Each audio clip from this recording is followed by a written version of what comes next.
There are 5 different feminine archetypes that live inside every single woman, 5 distinct expressions of feminine energy. And you have access to all of them. But for most women, some are more developed while others lie more dormant.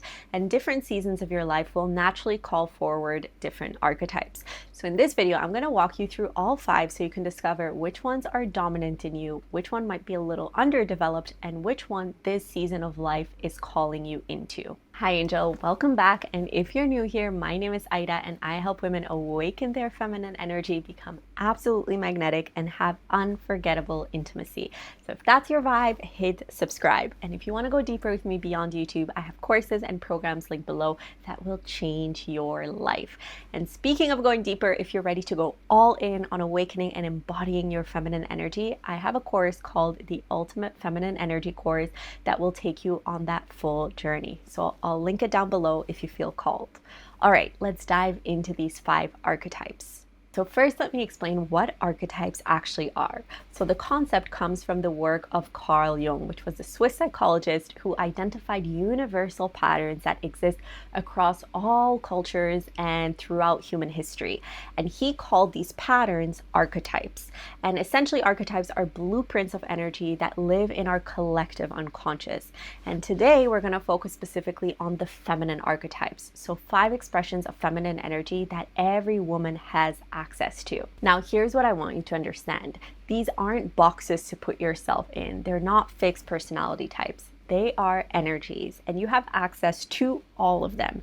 You can kind of think of them like instruments in an orchestra. You have access to all 5 instruments, but you probably play 1 or 2 really well. Those are your dominant archetypes, and some instruments you've barely touched. Those are your underdeveloped archetypes.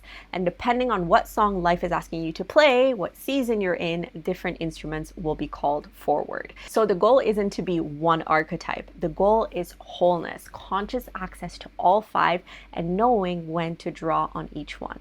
So let's meet them. All right, so the first archetype is the Maiden, and her essence is innocence, wonder, playfulness, new beginnings. She is the feminine in her fresh, curious, open expression. The Maiden sees the world with enchantment. Everything is new to her. Everything is possible. She hasn't been hardened by life yet. There is a softness to her, an openness, a willingness to believe in magic. She's light and spontaneous. She's kind of like the energy of spring when everything is blooming, everything is beginning, and life feels like an adventure just waiting to unfold. Her gifts are beautiful. She brings playfulness and lightness wherever she goes. She has an open-hearted curiosity that makes people feel seen and interesting. She can find wonder in the ordinary, a quality that many adults lose over time. She's receptive to new experiences, to new love, to new possibilities, and she carries a youthful radiance that has nothing to do with her actual age. But the Maiden also has a shadow. When she is out of balance, she can be a little naive, easily taken advantage of because she wants to see the best in everyone. She may also avoid responsibility or commitment because she wants to stay free and light. She may be unable to go really deep or stay when things get hard. She might remain dependent on others rather than really stepping into her own power. And sometimes she may use her innocence to avoid accountability. Now, some signs that Maiden is your dominant archetype. You're naturally playful and spontaneous. People often comment on how youthful your energy is regardless of your age. You love new beginnings, new relationships, new projects, new adventures. You see wonder and magic easily where others might just see something very mundane. And you tend to resist heaviness and always seek more lightness. Now, the second archetype is the lover, and her essence is sensuality, passion, desire, aliveness. She is the feminine in her erotic, magnetic, pleasure-seeking expression.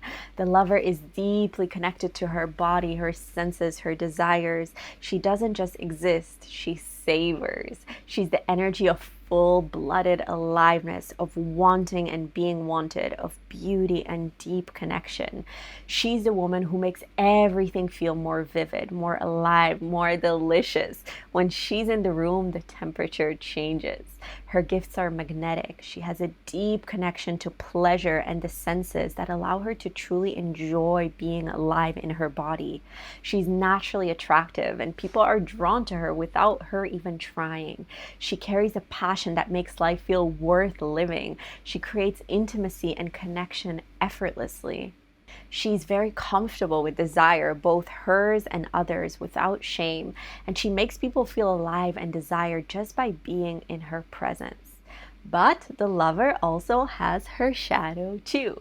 When she's out of balance, she can become addicted to intensity, always needing passion or drama or high kind of intensity or desire. She may define her worth through relationships or how desirable she is. She can lose herself completely when she merges with a partner. She might also use her sexuality for validation or power rather than for genuine connection. And she can struggle when passion fades, not really knowing who she is outside of being wanted. Now, here are some signs that the lover is your dominant archetype. You feel most alive when you're in love or desire. Sensuality and pleasure are essential to your well-being. They're not optional. You're naturally magnetic and have always attracted attention. You crave deep intimacy and connection, and beauty, aesthetics, and sensory experience matter deeply to you. Now, the third archetype is the mother. And her essence is nurturing, devotion, life-giving abundance. She is the feminine in her most caring, sustaining, overflowing expression. The mother creates and nourishes life. And I don't just mean children, though that is the most literal expression, but she also nourishes projects, relationships, communities, ideas. Anything that needs tending to grow, she tends. She is the energy of unconditional love, of holding space, of feeding what's hungry, whether that's a child, a friend in pain, a garden, or a dream that needs care to bloom. Her gifts are profound. She loves unconditionally without needing people to even earn it. She has the ability to nurture things into flourishing. She creates safety and comfort that allows others to relax and open. She gives abundantly, overflowing rather than measuring. She has patience that can hold space for slow growth. And she's devoted in a way that creates deep trust and safety. But as all the other archetypes, the mother also has a shadow. When she's out of balance, she can lose herself completely in caring for others, forgetting that she exists outside of her role as a caregiver. She may become martyred or depleted and even secretly resentful. She can smother or overgive in ways that create dependence rather than growth.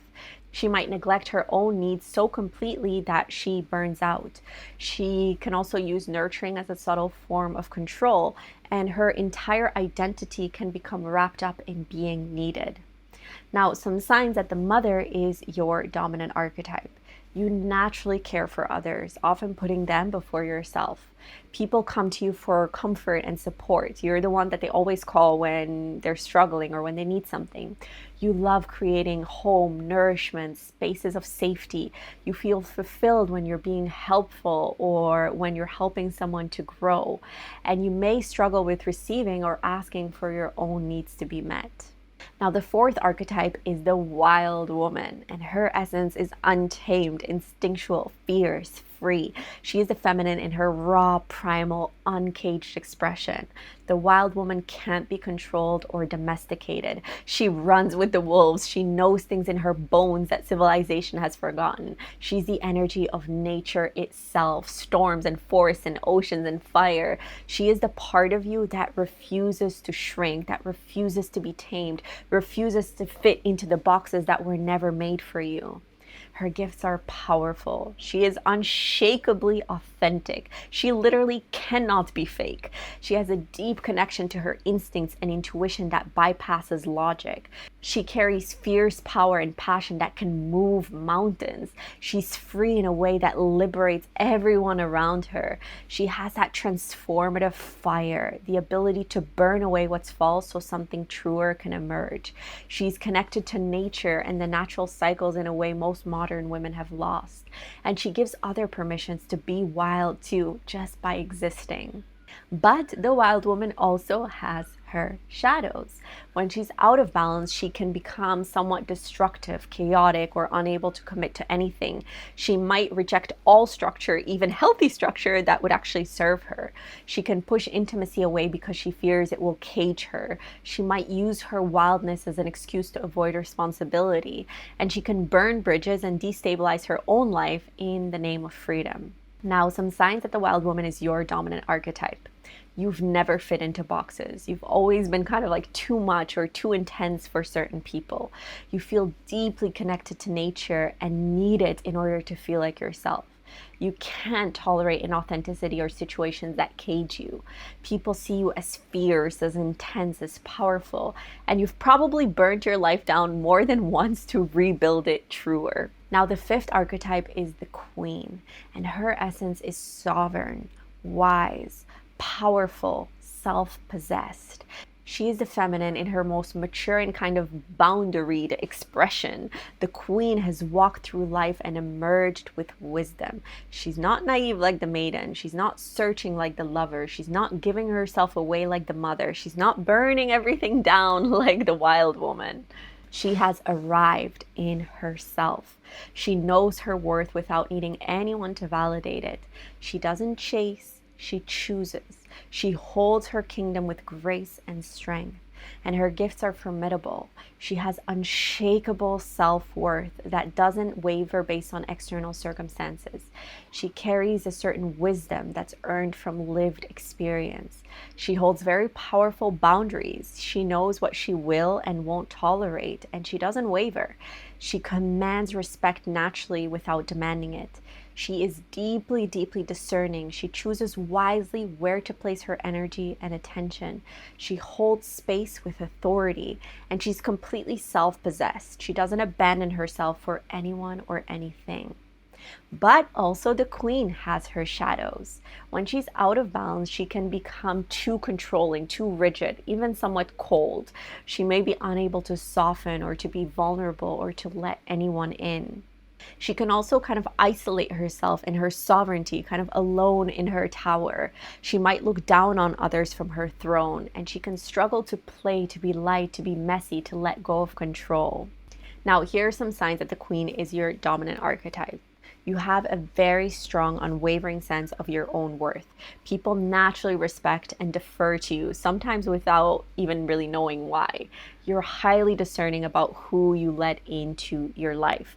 You've done the inner work and you've kind of like earned your wisdom, and you don't tolerate disrespect or allow your boundaries to be crossed. All right, so those are the 5 feminine archetypes: the maiden, the lover, the mother, the wild woman, and the queen.